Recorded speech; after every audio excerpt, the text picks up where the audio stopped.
ભાઈ તમને શેનો રોગ હતો? અરે ખૂબ દવાખાના ફરી ફરીને થાક્યો. અચાનક જ છાતીમાં ઊંધો ગેસ ચડે, દુખાવો થાય, દબાણ થાય, એમ જ થાય કે એટેક આવ્યું. પણ 2-4 વખત ખાલી સિટિંગ કરવાથી અનેક જ જાતના મને જે દુખાવાની તકલીફ હતી બધી મટી ગઈ છે. મર્ક આયુર્વેદિકમાં આવ્યા એટલે તકલીફ દૂર થઈ ગઈ. સાવ દૂર થઈ ગઈ. હવે મને કોઈ જાતનો ગેસ થતો નથી. ગમે એટલું જમું તાત્કાલિક પચી જાય. ભાઈના છાતીમાં દુખાવો થઈ જતો તો અહીંયા આવ્યા દૂર થઈ ગયો. અરે આમ તો નજર મારો, કેટલા દેશી નેચરલ ઓસડિયા છે. આ ઓસડિયા દ્વારા જ તમારા કોઈ પણ રોગ હોય એ જડ મૂળથી દૂર થતા હોય છે. સાહેબ સાચી વાત છે ને? હા. હવે તમારી પાસે મને એ કહો કે અહીંયા કોઈ આવી ન શકે રૂબરૂ, અને માણસો તમારી પાસે તો દેશ વિદેશથી આ મંગાવતા હોય છે ઓસડિયા. એવી રીતે કોઈને બહાર ગામથી મંગાવવું હોય તો તમે અહીંયાથી ઓસડિયા મોકલો છો, અને કઈ કઈ તકલીફ દૂર થઈ શકે? સુરેશભાઈ, અમારી પાસે જે લોકો આવે છે, જે પેશન્ટ આવે છે, બધેથી થાકેલા જ આવે છે.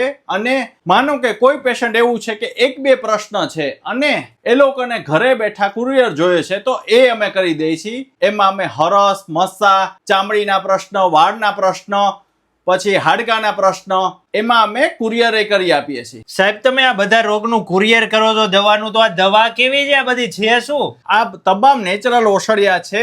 અમે આ વસ્તુ યુઝ કરીએ છીએ એટલે સાઈડ ઇફેક્ટ નથી આવતી. આનાથી કોઈ સાઈડ ઇફેક્ટ ન થાય? Side effect ન થાય. દેશી ઓસડિયા જે આપણે વડવા વખતમાં જે ઋષિમુનિઓમાં ચાલતું હતું. ઋષિમુનિની પરંપરા છે આજે. વાહ, જો આ અર્જુન છે, આ લેંડી પીપર છે, આ પીબી છે, આ રોજમરી છાલ છે, આવી તો અહીંયા નજર મારીએ ને તો 200-250 જેવી હશે ને દેશી 250 ઓસડિયા. ઔષધિ છે. અને આ કોઈને ચૂરણ આ ફાંકી ન ફાવે તો એના 200 માટે પ્રકારની ટેબ્લેટ છે અમારી પાસે. વાહ, આ બધી ટેબ્લેટ છે. હા. તો એમને ટેબ્લેટ પણ આપવામાં આવે છે, ટેબ્લેટ અને આપીએ છીએ. તકલીફ જે હોય તકલીફ દૂર થવા લાગે છે.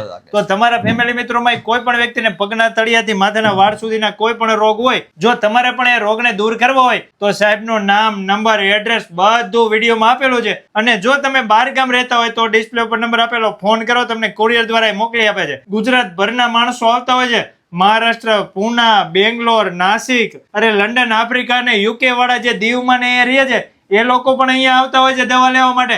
એટલે તમારે પણ રોગને દૂર કરવો હોય તો વહેલી તકે મંગાવી લેજો ને રૂબરૂ ભાઈ પહોંચી જજો.